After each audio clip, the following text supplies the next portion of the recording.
Well, it took me a while, but it's done. Lorien, Lorien, Lorien, Lorien.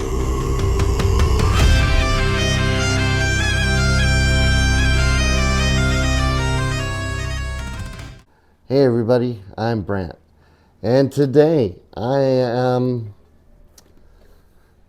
going to show you a little bit about what happened with this Aklot. So this was a really fun project. I had a good time working on this guitar.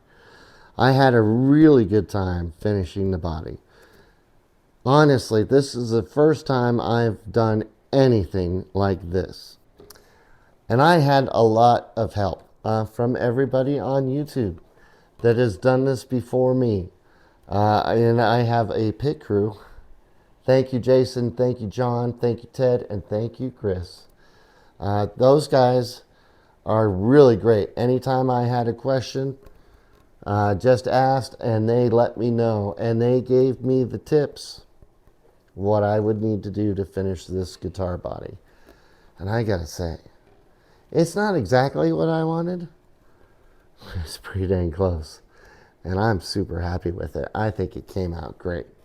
I've still got a little bit of that flame in there. It's not the contrast that I want. And I have some scratches and dents and stuff that I've put in the guitar since I've finished it. And it's fine. I can live with it. But I am really happy with the way this turned out. The back, especially. Oh man. That's just... I'm just looking at my reflection in the guitar. That's just crazy that I did that. I can't get over it. I can't get over it. And I can't wait to do it again. I'm addicted now. Like, I want to do this. But I would do it differently. There's some things I would do differently for sure. But I'm really happy with the process. Again, this is just sanding, RIT dye, true oil, more sanding. That's it. Took a long time.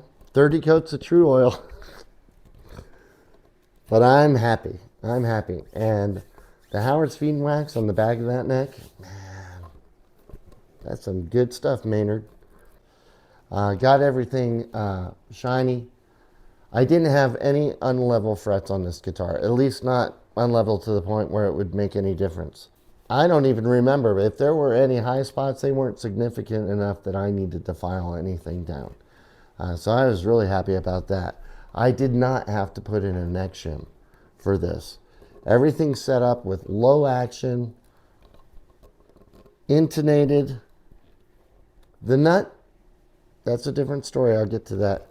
But everything's set up perfectly without me having to make any changes. Filing the fret ends,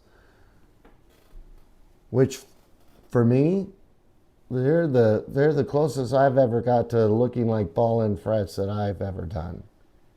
I spent a lot of time with them. And I think they look really good. And I certainly don't have any rough spots at all. I can't hardly feel the frets. It's great. It turned out really nice. All the electronics, well, not all the electronics, and I'll get to that as well.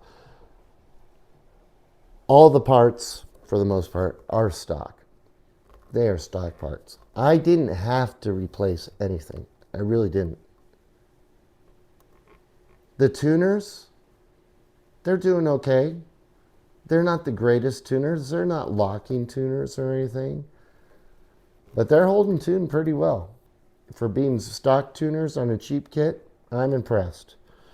They feel nice, and, you know, they're doing an okay job. The bridge and tailpiece, no problem. It's fine. The pickups, again, for a kit, my thought was I'm going to have to replace them. No, I don't. I'm actually pretty happy with them. They're coming in, the neck's coming in at 9. Resistance of 9. The middle's coming in at 4.5, and the bridge is coming in at 9.3. Are they the hottest pickups or the best sounding pickups I've ever heard? No. But for a pretty cheap kit guitar, they're not bad at all. Not bad at all. And one of the reasons I'm deciding to keep them is the color scheme on the hardware here. This kind of dark chrome. I don't know what you would call it. Black chrome, dark chrome. It's not pewter. It's really hard to find it a match for this for parts online. At least I haven't really found anything yet. And I quite like it. So I'm going to keep everything stock until I replace the pickups or have to replace the tuners. But at this point, I don't need to. I don't need to. It sounds really good. Now, I did replace some of the electronics. However, let me preface that by saying when I put this guitar back together, I noticed that one of the ground wires from the volume pot had come off the bridge. I resoldered it back together and had some strangeness with the electronics. So I decided, I didn't know if I'd messed something up or if I put something in the wrong place. I don't think that I did. It's entirely possible. But I decided, you know what? I'm going to get rid of the pots and the switch and the jack. I'm going to replace them. And here's why. One, I wanted a pure tone jack in here. Now, that's just personal preference. Did I need one? No. I want one? Yeah, so I did that. This what was a push-pull that came with the kit. Aklot, if you want to save some money on a kit, don't make this a push-pull. Not with these pickups. It doesn't work. It doesn't sound good. I know a lot of times for LP style guitars, humbuckers, you know, push pull is kind of fun. Like, oh, it's you know, 2 extra tones.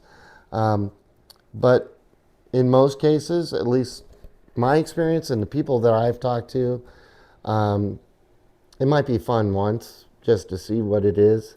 But after that, the likelihood that you'll ever use it again, pretty low. And for me, I never would have used these pickups coil split. I can't think of any situation or song that I'd want to play where I'd be like, hey, you know what would do it?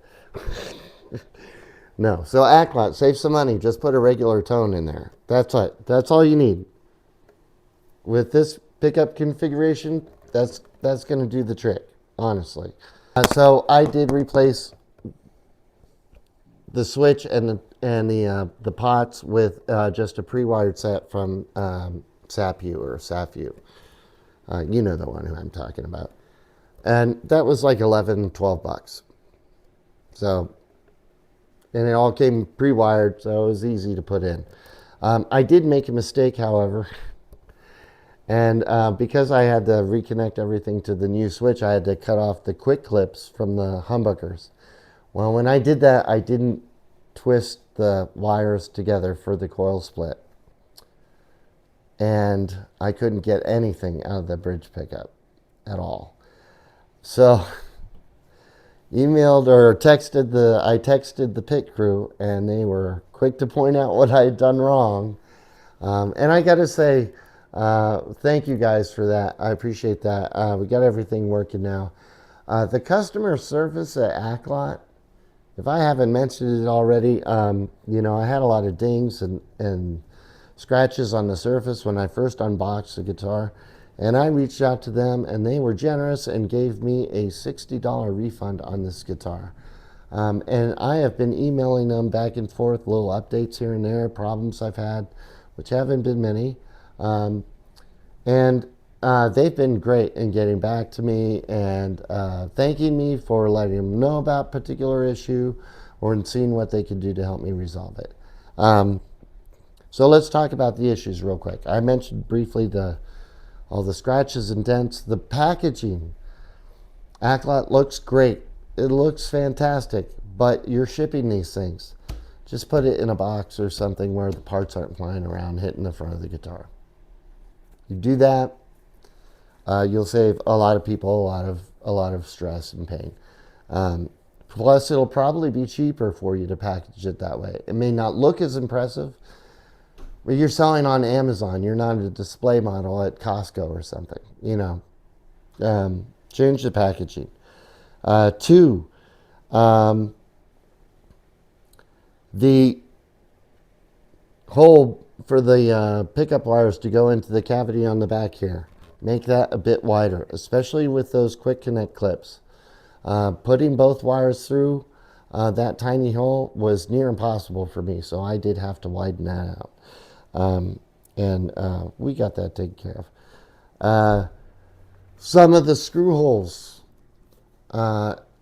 especially for the tuners, the pre-drilled holes weren't drilled far enough, so the screws weren't going all the way down. Super easy fix. Just like to see maybe a little better QC from Aklot on that one. An issue that I haven't mentioned in any other video. I mentioned I really like the finish on the hardware, this kind of black chrome. That's not bare metal. So when you're connecting the ground wire to the post, you need to sand off the coating on that post to have that bare metal make the connection with the ground wire so it's grounded properly. That's something I talked to Aklot about, and they did recognize that that was potentially an issue or a skip step that they needed to include in future iterations of this kit. One other thing I wanted to mention about this guitar. I haven't addressed any issues on the nut, and there's a reason for that. I do need to lower that nut a bit. However, I'm not going to be doing it on this one, and here's why. This is a plastic nut. Now, I have been told, I have not verified, but I have a worthy source. John over at Smoke Eater Guitars, you may have seen the kit he did. He was telling me that he did file this nut, and this nut is plastic, and it is also hollow. He filed the nut, and when he filed down, he got to the hollow part, and so now, under string tension, his string cut through that nut like butter. So he had to replace the nut. So I'm not going to make the mistake of filing this nut. I'm just going to go ahead and replace the nut at some point. I was checking out some Canes brass nuts. If you haven't watched String Pickers, if you haven't watched Casey over at String Pickers, go watch his channel. I'm going to include a link right up here, right? Or maybe it's over here. I'm not sure. Anyway, go watch Casey over at String Pickers. He put in these Cane brass adjustable nuts on one of his PV guitar, Ray, right? Or is it Steve? I can't remember. I think it's Ray. Or is it Vaughn? I don't know. Anyway, he put in one of those Cane's brass adjustable nuts on there, and he really likes it. So I think when I get to the point where I'm ready to go ahead and replace that nut, that's exactly what I'm going to do. I think they have an LP version of the adjustable brass nut, and I like to do that. Did I have any other problems? Other than problems that I made for myself, like not twisting those coil split wires together? No, that was it. That was it. Everything else, good to go. Action, intonation, neck relief, everything except the nut came out really well. Again, I didn't have to make any serious adjustments or any serious altercations to this guitar to get it set up properly. For a $150 kit, that's a pretty good deal. If you're a beginner, you can't go wrong with this. You really can't. It's a fun guitar. In case I didn't mention it, the weight of this guitar before I did the finish was 6.7 pounds. after I did finish the body and the neck, it's 7.2 pounds, so 0.5 pounds of finish on this thing. And at the first fret, the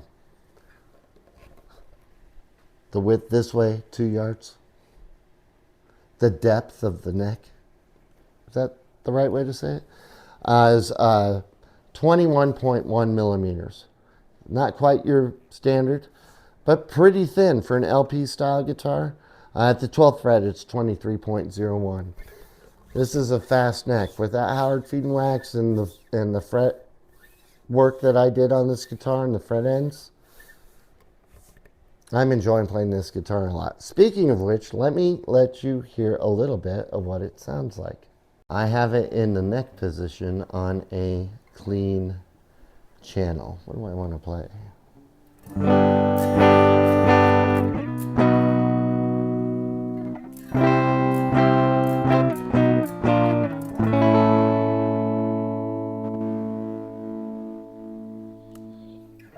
And in the middle position.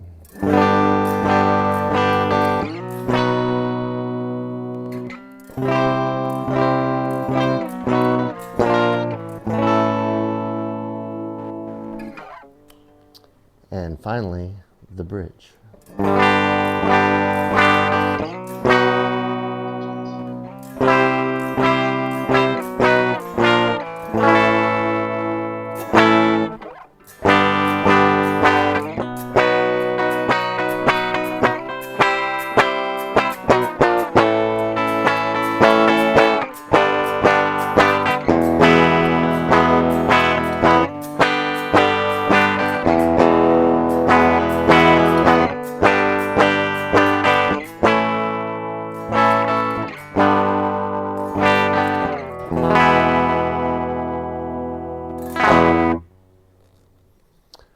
I think these pickups for kit guitar pickups sound pretty good.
This thing has some sustain on it.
My least favorite part of making these videos is playing guitars for you guys because I need to get better. But that's a little bit of what it sounds like in my hands. Not necessarily yours. It might sound way better than that. But I am very, very, very, very pleased with this guitar, with this kit from Aklot. I would do this again, definitely. I'm just, I think maybe because I spent so much time with this guitar working on the finish and everything, I'm not sure how to describe it, but it's like there's a bond there, that I just, knowing that I kind of, that I had a major hand in making it look like this. Again, not the prettiest guitar in the world, for sure. I'm extremely happy with it. And when I do another finishing of a guitar, I'll be doing some things differently. I learned a lot working on this one, but I could not be happier with how it turned out. I really, really couldn't. I want to thank everybody who helped me on this particular project. First of all, Ethan over at Aklot, thank you. Ted, John, J-Man, Chris, the pit crew, you guys are amazing. Especially got a lot of helpful information from John since he did his kit as well, his Lorien. And if you haven't checked out Smoke Eater Guitars, go check him out and check out what he did. It's amazing what he did. Really. Way better than mine. Way better than mine. But I have something to aspire to. Thank you, John. And I just want to also shout out Cheeto77, who is also doing one of these Aklot kits. We've been chatting about his progress. I've been trying to help out where I can. He's doing a great job. And last, but certainly not least, Timmy. Timmy is doing one of these Lorien Aklot kits as well. And I got to say, Timmy, you're doing it for your grandson. He's going to love it, man. He's going to love it. You're doing a great job. His looks great. Go check out Timmy's channel, Timmy70. Everybody will be linked in the description underneath the video. But yeah, really, really happy with this guitar, how it came out. And I am looking forward to more with this guitar, not just playing it. At some point, I'll do some things. Definitely got to get this nut. But maybe I'll get tired of this black dark chrome and want to switch it up to something like, I don't know, gold. You never know. Anyway, that's going to be it for me. Thank you so much for joining me on this fantastic journey with this guitar. And as always, wherever you are in the world, I hope you're having a fantastic day. Cheers. Lorien, Lorien, Lorien, Lorien.